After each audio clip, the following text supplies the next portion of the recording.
Hi, I'm Ryan Haar, and welcome to my presentation about culturally responsive instruction and behavior support practices.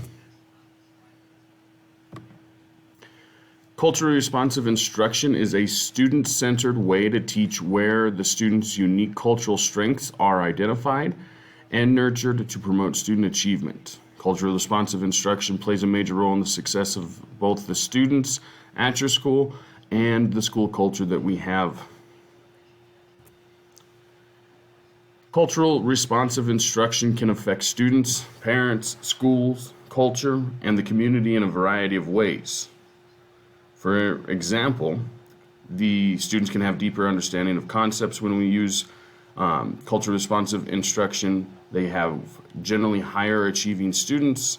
They're more accepting of other cultures around them. It allows them to build relationships. It builds responsibility in both students and adults.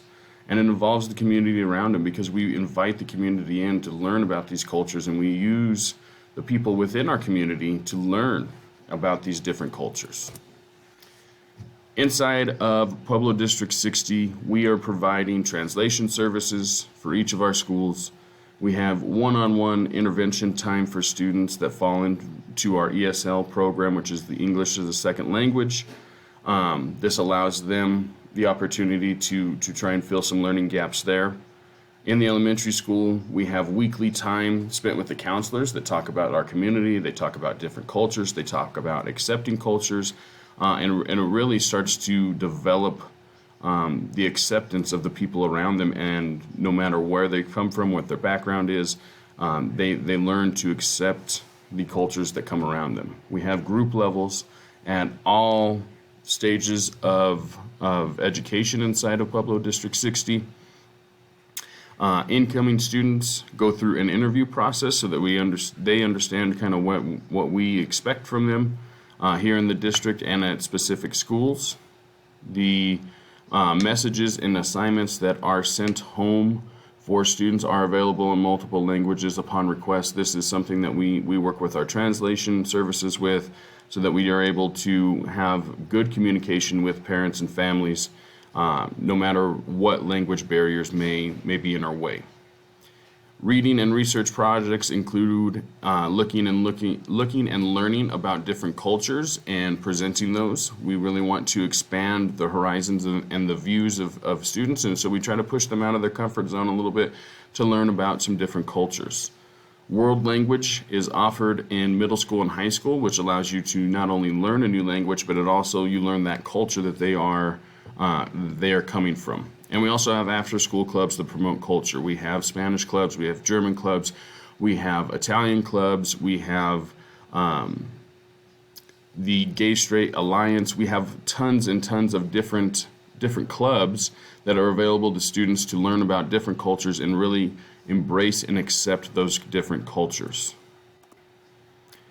Inside of that, when we look at who's responsible for providing these, okay, we have a variety of different people at different levels that are responsible for these things, and it generally falls within three categories. It is either at the district level, where the district hires different people to be in these different positions, such as the translation services, and we make sure that the schools are staffed appropriately so that all needs can be met.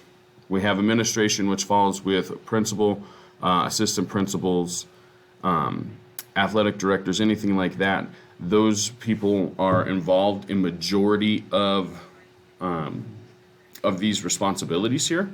And then you also have teachers and you have counselors who, again, are involved in majority of these responsibilities. And when it really comes down to it, everyone is responsible for culturally responsive instruction.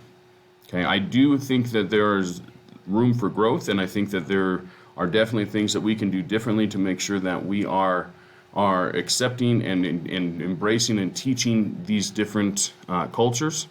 I think it would be great if we saw student governments become a little bit more involved in this, because they really are the leaders of the school.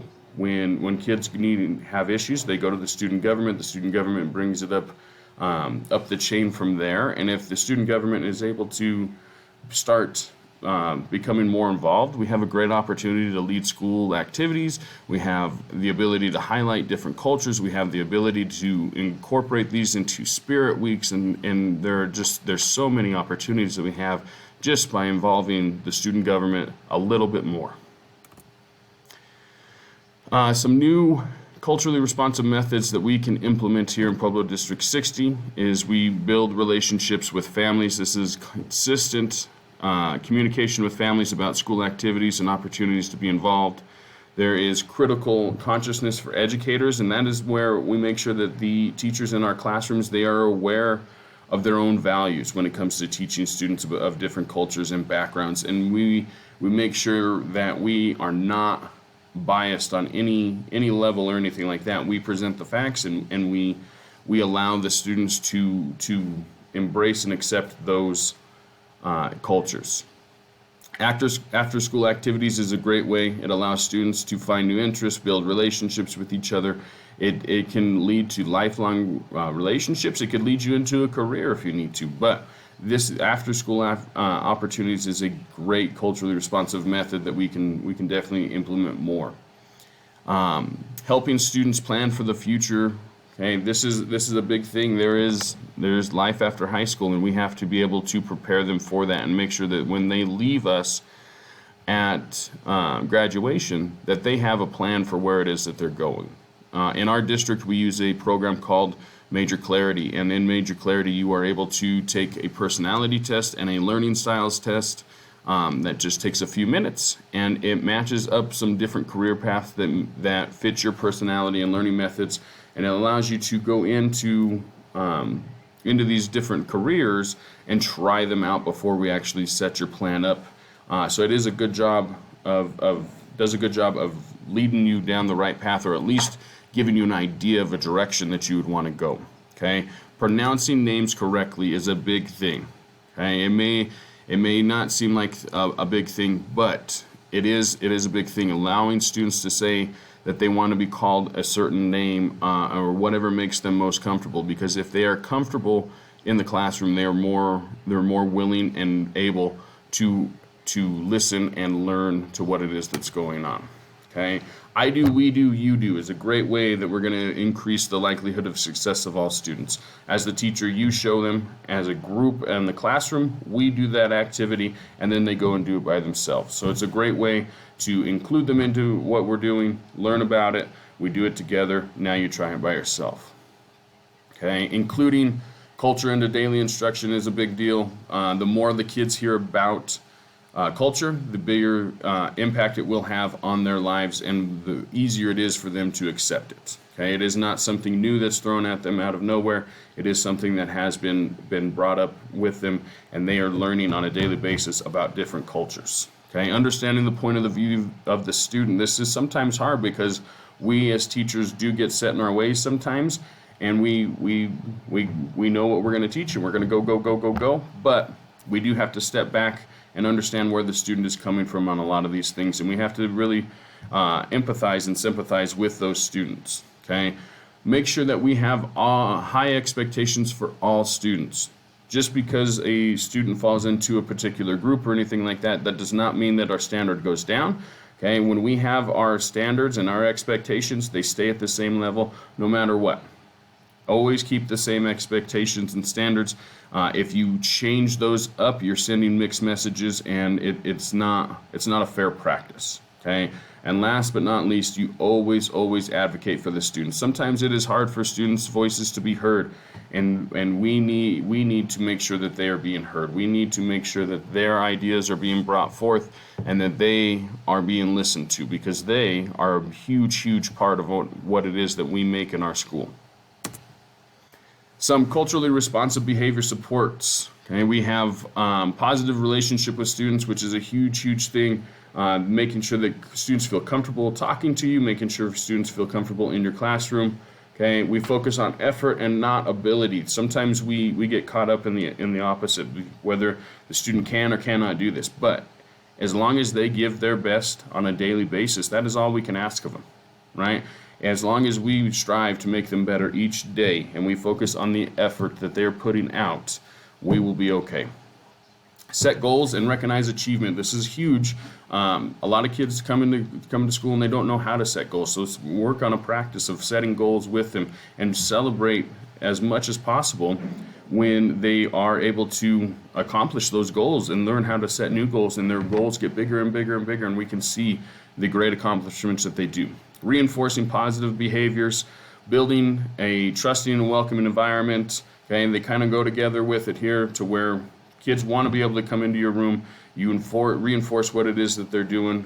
Okay, growth mindset, learn from the mistakes and grow from there. Okay, this goes back to effort, and it's not going to be always cut and dry. Yes, you can do it. No, you can't do it. But as long as you're putting in the effort, okay, and you're willing to learn from your mistakes, we're going to grow. Choice lessons is a good way to go about it, because you can still accomplish meeting the standards of any lesson and allow the students to choose different pathways to get to that point.